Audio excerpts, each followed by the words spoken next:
Hey good people, നമ്മുടെ M Keralam റെസ്റ്റോറൻറ്റിൻ്റെ രണ്ടാമത്തെ outlet കൊത്തന്നൂർ വന്നായിരുന്നു. നിങ്ങൾക്ക് അറിഞ്ഞായിരുന്നു?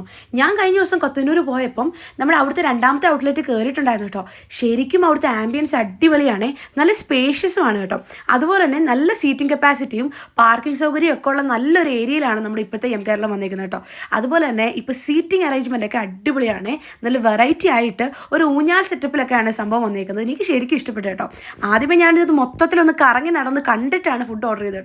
അപ്പം ഞാൻ ഓർഡർ ചെയ്തത് നമ്മുടെ കപ്പ ബിരിയാണിയും പിന്നെ അപ്പവും പൊറോട്ടയും ബീഫ് റോസ്റ്റും ബീഫ് ഫ്രൈയും പിന്നെ അവരുടെ വെജ് കുറുമയൊക്കെ ഓർഡർ ചെയ്തിട്ടുണ്ടായിരുന്നു കേട്ടോ. അങ്ങനെ ഫുഡ് വന്നു കഴിഞ്ഞാൽ ഞാൻ ആദ്യമേ ട്രൈ ചെയ്തത് നമ്മുടെ പൊറോട്ടയും ബീഫ് റോസ്റ്റും ആയിരുന്നു. പൊറോട്ട നല്ല സോഫ്റ്റ് ആയിരുന്നു, ബീഫ് റോസ്റ്റും അടിപൊളിയായിരുന്നു കേട്ടോ. അത് രണ്ടും കൂടി കഴിക്കാൻ നല്ല ടേസ്റ്റ് ഉണ്ടായിരുന്നു, എനിക്ക് ശരിക്കും ഇഷ്ടപ്പെട്ടു കേട്ടോ.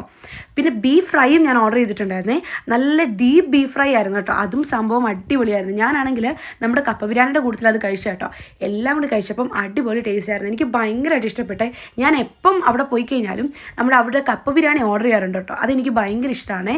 എനിക്ക് അവിടുത്തെ കപ്പ ബിരിയാണി സദ്യയുമാണ് ഏറ്റവും കൂടുതൽ ഇഷ്ടം. പക്ഷേ രാത്രിയാണ്ട് സദ്യ കിട്ടിയില്ല, പിന്നെ കപ്പ ബിരിയാണി വെച്ച് അഡ്ജസ്റ്റ് ചെയ്തായിരുന്നു കേട്ടോ. അങ്ങനെ ഫുഡെല്ലാം കഴിച്ച് കഴിഞ്ഞിട്ട് ഞങ്ങൾ വെളിയിൽ ഇറങ്ങി കയറി. അപ്പോൾ വെളിയിൽ ഇങ്ങനെ കൊച്ചു പിള്ളേർക്ക് കളിക്കാനുള്ള നല്ല ഏരിയ ഒക്കെ ഉണ്ടായിരുന്നു കേട്ടോ. കുറേ റൈഡ്സ് ഒക്കെ വന്നിട്ട് സംഭവം അടിപൊളിയായിരുന്നു കേട്ടോ. അപ്പോൾ യാച്ചു അതിനകത്തിലൊക്കെ കുറേ നേരം കളിച്ചു. യാച്ചു ഭയങ്കര ഹാപ്പി ആയി കേട്ടോ. എന്നിട്ട് അതെല്ലാം കഴിഞ്ഞ് ഞങ്ങൾ അവിടെ നിന്ന് ഇറങ്ങിയായിരുന്നു കേട്ടോ. അപ്പോൾ നിങ്ങൾക്ക് എൻ്റെ വീഡിയോ ഇഷ്ടപ്പെടുക, ലൈക്ക് ചെയ്യാനും സബ്സ്ക്രൈബ് ചെയ്യാനും ഷെയർ ചെയ്യാനും ഒന്നും മറക്കല്ലേ. അപ്പം ബൈ.